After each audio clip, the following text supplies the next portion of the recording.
Hi guys, welcome to my channel. मैं हूं doctor Nikita Wadhwa और आज हम बात करेंगे कि क्या हमारे लिए दूध इम्पोर्टेंट है एज ए एडल्ट या नहीं।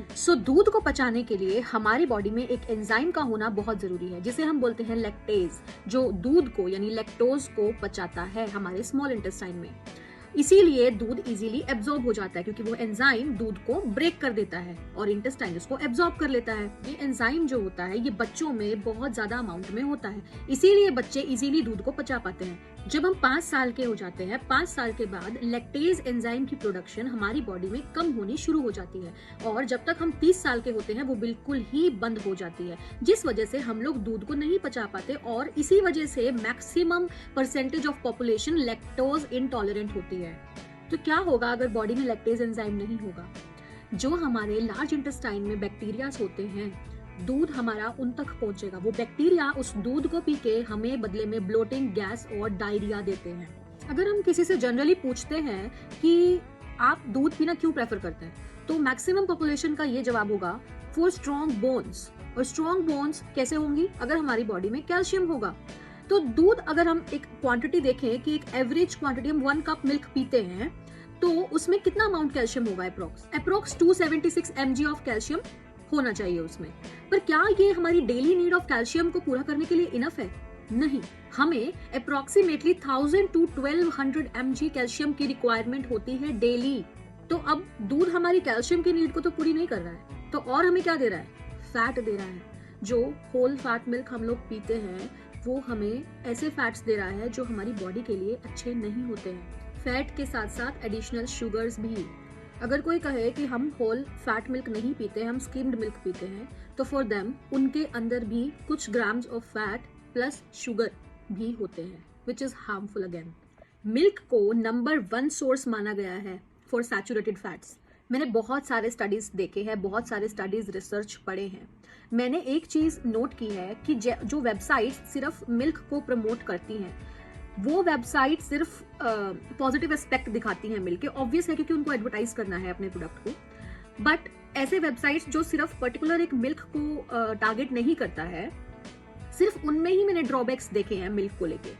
और जो वेबसाइट सिर्फ मिल्क को प्रमोट करती हैं, ऐसी वेबसाइट ने अगर ये क्लेम किया है कि हाँ मिल्क में कुछ अमाउंट ऑफ हार्मोन्स हो सकता है, तो उन्होंने ये भी साथ में क्लेम किया है कि मिल्क के जो दूसरे ऐसी चीजें हैं जिनसे हम मिल्क को कंपनसेट कर सकते हैं, मतलब मिल्क की जगह हम उन्हें ले सकते हैं, उनमें भी तो हार्मोन्स हैं। मतलब हम तो डूबेंगे ही, तुम्हें भी ले डूबेंगे वाली बात है ये तो। क्योंकि ये बात सच नहीं है। डॉक्टर्स ऐसा बताते हैं कि जब तक आपको अपनी हाइट बढ़ाने की रिक्वायरमेंट है तब तक आप मिल्क ले सकते हैं, बट उसके बाद आप धीरे धीरे मिल्क को कम ही कर दीजिए, क्योंकि वो फिर ना फैट जमना शुरू हो जाता है बॉडी के अंदर, आर्टरीज के अंदर। और डॉक्टर्स जो हार्ट स्पेशलिस्ट होते हैं वो लोग तो दूध को बिल्कुल ही मना करते हैं। जो हार्ट पेशेंट्स होते हैं उनमें वो दूध को बिल्कुल ही मना करते हैं। वो ये बोलते हैं कि अगर आपको बिल्कुल ही रहा नहीं जाता है दूध के बिना तो आप स्किम्ड मिल्क ले सकते हैं, वो भी बहुत थोड़ा। अदरवाइज वो बिल्कुल ही मना करते हैं कि दूध बिल्कुल नहीं लेना चाहिए। अगर कोई हार्ट पेशेंट फिर भी मिल्क लेना चाहता है तो वो स्किम्ड मिल्क ले सकता है, बट सिर्फ 500 ग्राम्स ही। कुछ एविडेंसेस ये भी बोल रहे हैं कि जो मिल्क पीने वाली कंट्रीज हैं उनमें ज़्यादा बोन्स की डिजीज देखी गई है, जैसे ओस्टियोपोरोसिस देखा गया है या फ्रैक्चर, हिप फ्रैक्चर रेट ज़्यादा देखा गया है।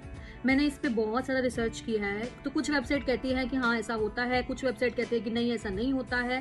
बट अगर हम फिजियोलॉजी सोचे तो मेरे अकॉर्डिंग अभी मुझे ऐसा कुछ भी नहीं मिला है, पर अगर मुझे मिलता है तो मैं आपके सामने जरूर लेकर आऊंगी इस सच को। अगर आप दूध को कैल्शियम के लिए पीते हैं तो मैं आपको एक चीज़ पहले बता दूं कि अगर कैल्शियम को बॉडी में एब्जॉर्ब करवाना है तो बॉडी में विटामिन डी लेवल्स नॉर्मल होने चाहिए, तभी कैल्शियम बॉडी में एब्जॉर्ब हो पाएगा।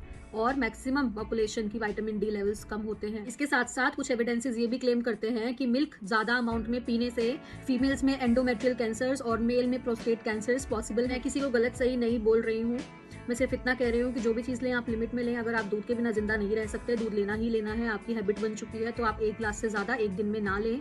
जो कैल्शियम की नीड्स आप दूध से नहीं पूरी कर पा रहे हैं वो आप बाकी एक्सटर्नल सप्लीमेंट से या फिर बाकी ऐसी चीज़ें खाकर आप कंपनसेट कर सकते हैं। कुछ रिसर्च ये भी बताते हैं कि जो एनिमल मिल्क होता है, यानी कि ऐसा मिल्क, ऐसा दूध जो एनिमल से लिया जाता है, उनमें हॉर्मोन्स पाए जाते हैं।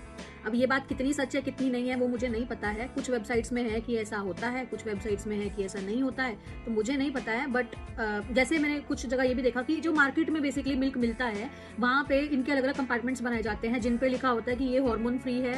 मतलब तो उसका क्या रीजन है? अब हार्मोन फ्री अगर आप किसी प्रोडक्ट पे लिख रहे हो, इसका मतलब जो बाकी हैं वो हार्मोन से भरे हुए हैं, उनमें हार्मोन्स हैं। तो अगर एनिमल बेस्ड मिल्क नहीं लेना है तो क्या लेना है? प्लांट बेस्ड मिल्क, जैसे ओट मिल्क, एलमंड मिल्क या फिर सोया मिल्क आप ले सकते हो। सो मिल्क से रिलेटेड जो भी चीज़ें मुझे मिली हैं मैं वो आप लोगों के सामने ले आई हूँ। अगर आपको ये वीडियो अच्छी लगी हो तो लाइक करना, शेयर करना और मेरे चैनल को सब्सक्राइब जरूर कर देना। Thank you guys. अगर वीडियोस चाहते हैं तो प्लीज़ मुझे अच्छा रिस्पॉन्स दो ताकि मुझे मोटिवेशन आए वीडियोस बनाने के लिए। मेरे पास बहुत सारा कंटेंट है बट मेरे को मोटिवेशन ही नहीं आता है वीडियोस बनाने का, क्योंकि आप अच्छा रिस्पॉन्ड ही नहीं करते हो।